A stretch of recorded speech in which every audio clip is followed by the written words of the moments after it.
So, you want to collect Pokemon cards in 2021, or whatever year it happens to be when you're watching this video. Well, here are some things you need to do before you even buy your first booster pack or booster box. Roll an intro.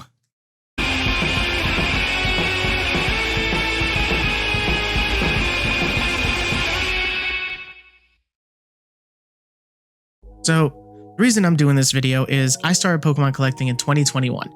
Well, I restarted it. I used to collect Pokemon cards as a kid, but now I don't anymore. Well, I stopped. I guess I grew up, grew out of it, whatever you want to say.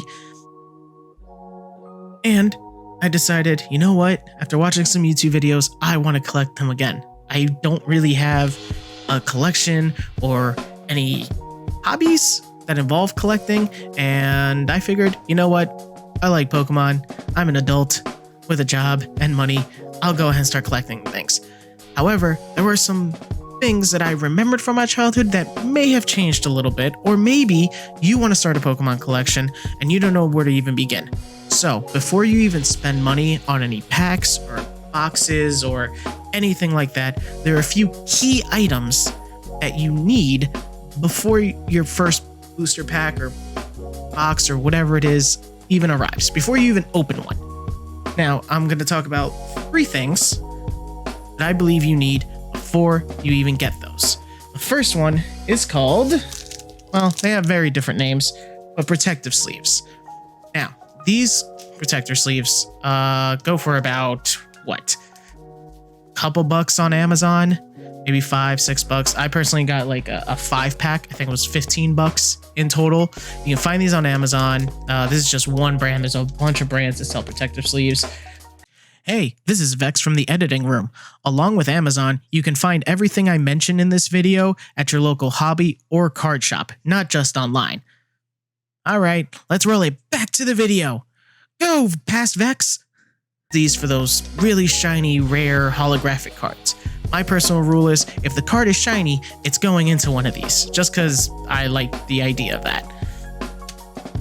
Next, and you are going to need, grab it over here, one of these bad boys. This is a giant binder, essentially, that I also got off Amazon. I think it was about $20. Now, they are different kind of binders. You can get your own binders, but what I do is I personally put my collection in binders like this. They come with these, almost like the protective sleeves I just showed, but they're actually in a binder. Now, these pages get sold separately as well. Mine, this one that I bought, happened to include, I believe, I don't know, like 20, looks like a good chunk of pages, maybe like 40. All I know is if you put them front to back, there's 9 on each side and hold 900 cards. So do that math real quick. I know I didn't. So the great thing about this particular one that I bought is it's got these little, like, the sleeves are slightly bigger up front. So for example, say I were to take this card out. This card that's right here on the front. There's another card behind it, as you can see. However, it's really easy for me to just pop that bad boy in there. There's actually another sleeve in between where the cuts are, I guess, where you put them in, and that way it doesn't touch the card on the back. It's completely separated and sealed in its own thing. Now, as far as the protective sleeves, this card's a shiny.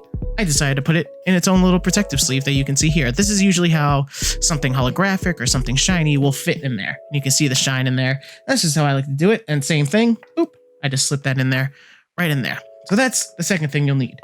I guess you can put even 2 and 3 because you'll need a binder. And if you want to buy these separately, you can buy these separately.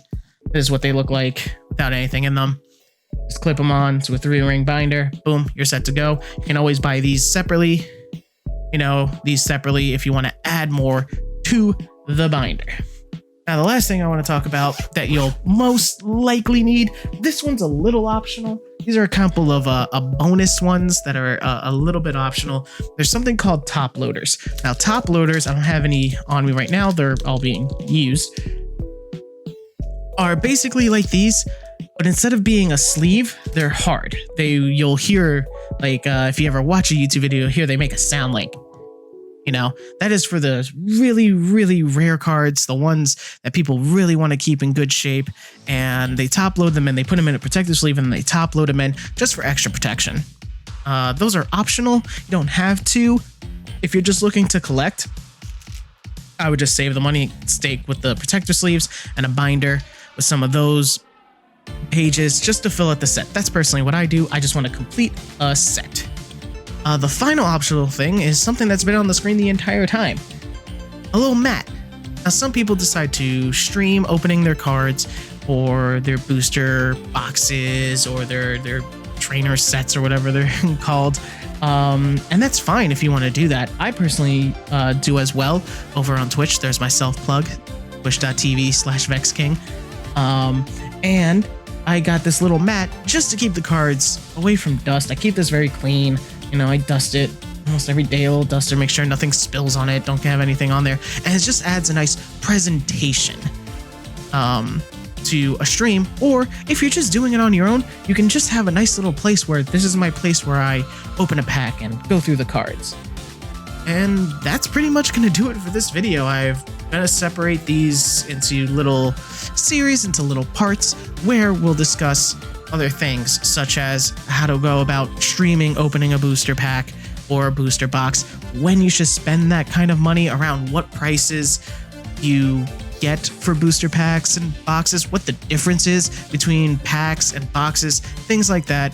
I'll go over that in another video, but this is just something that if you're looking to get into Pokemon collecting, I need you to know that things like essentials, probably a binder, and the protective sleeves like this. Just if you want to keep them clean, if you want to keep them somewhere to store them, binder is great. Want to really protect the cards you think are most important to you or hold value, protective sleeves, just as an extra layer of protection. If you just want to do this collecting for fun, like I do as a hobby. Again, I started this in 2021, and I've been having fun and a blast doing it ever since. So until the next video, keep collecting or something. I don't know.